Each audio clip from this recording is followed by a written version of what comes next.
companies to sign up to the commitment. So first of all, measuring what they are doing, because that's important. You can't improve unless you measure, and actually, you know, even in our company, we hadn't measured until we signed up to the campaign.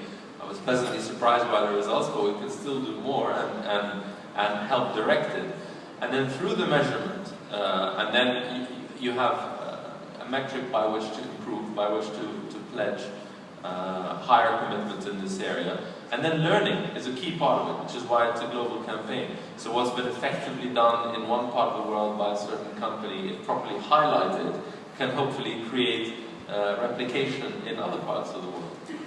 And sorry, I know I'm putting you down, but just, if I'm a lay person, I want to understand how your expertise that you're bringing to the table, how are you going to bridge that gap? Like, the measurements, metrics don't mean much to me anymore. I want to know the practicalities of how you bring in those youth that haven't had the education they need. What are you in the private sector going to be doing about it? Okay, so sometimes it's directly relating to your business. I mean, in our, in the oil and gas business, if we're operating in a developing country, in a remote area, improving the existing school there, and there's no budget in local government there, or indeed building a school is something we would do. It's a benefit to our employees and retention, but a huge benefit to to the local community.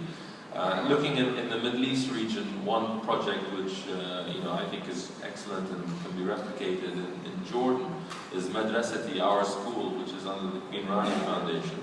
They identified the 500 most deprived schools in the public education system in Jordan and matched them up to private companies who were willing to adopt a school, both investing in the hardware in terms of repainting, equipment, supplies, and so on, but also helping partner with teachers and the ministry officials in the provision of the software of the education programs as well. And that's been very successful. So that sort of thing, it's not to push aside the role of government, no, not at all, but it's recognizing in this more complex global economy, a multi-stakeholder approach is needed between academia and government and the private sector. And you're all nodding at that. Jim, just bringing, because your employees, well, actually, in terms of sort of the cash funding and employees going out and mentoring, sort of the getting a hand dirty, the coalface, as it were, is also just as important, isn't it? So you're all nodding. You're all in agreement with what my Judith just said.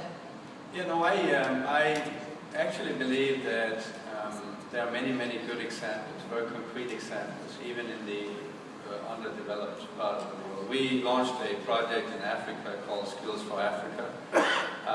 We believe that in the software industry, while Asia is currently the big growth engine, in a couple of years Africa will be. Middle East and Africa is currently the fastest growing regions in the world, coming from a lower base, but with the rush for raw materials and resources. These regions will leapfrog from a technological point of view, and therefore, if we invest now, we might be the leader when the growth comes. So we did the Skills in Africa. It's extremely well perceived, and of course we get interest from talented people to join our company. We have launched a platform called Genie here in the Middle East, which is really about more than education. The idea is to give an e-learning platform combined with the unemployment to a job connection, and most importantly, the idea of bringing in the small and medium-sized startups into this process, because they often are the ones that will solve the unemployment problem.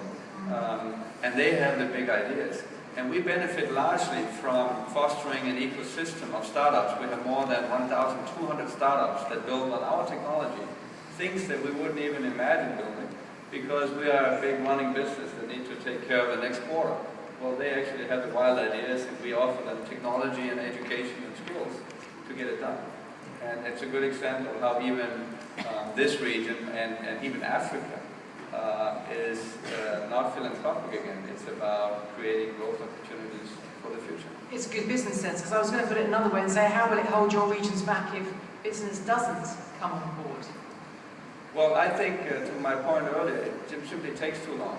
The speed of change is so fast that if we all sit and wait for the normal system to build the skills that we need, it's not going to happen, and we will have a lost opportunity. I can say in Europe, we talked about the unemployment in Europe. We have estimated 400 to 500,000 empty seats in the IT sector, and yet we have unemployment among young people. So there's a radical skill gap in Europe, and we need to fix that. Again, we're not waiting. We launched an effort called the Academy Cube with the intent to identify, develop, and bring jobs to 100,000 unemployed young people in Europe. And my point is, we'll talk a little bit technology later, but with technology, we have an unprecedented opportunity to do that at almost zero cost. And of course, that will help with awareness, because one of the things to each of you, I mean, just use it as a tiny example, in the UK, business startups, government will offer grants, and yet nobody takes advantage of them because they don't know that they're there, or they're not looking for them. So I wonder how much awareness among the young there is of what you are now doing, and that's something that all of you, UNESCO and everybody, you've got to raise the awareness to get those kids, the unemployed, to come to you in a way. That's correct, and I think in broader terms to come to us as a company or our ecosystem of companies that work with us. And I think this is a model of the future, the network between companies. So every time we hire one person, over the last 4 years we've added 20,000 people to our company. Our ecosystem adds 10 or 20 times that amount of people, which of course propels our success again. Harry, what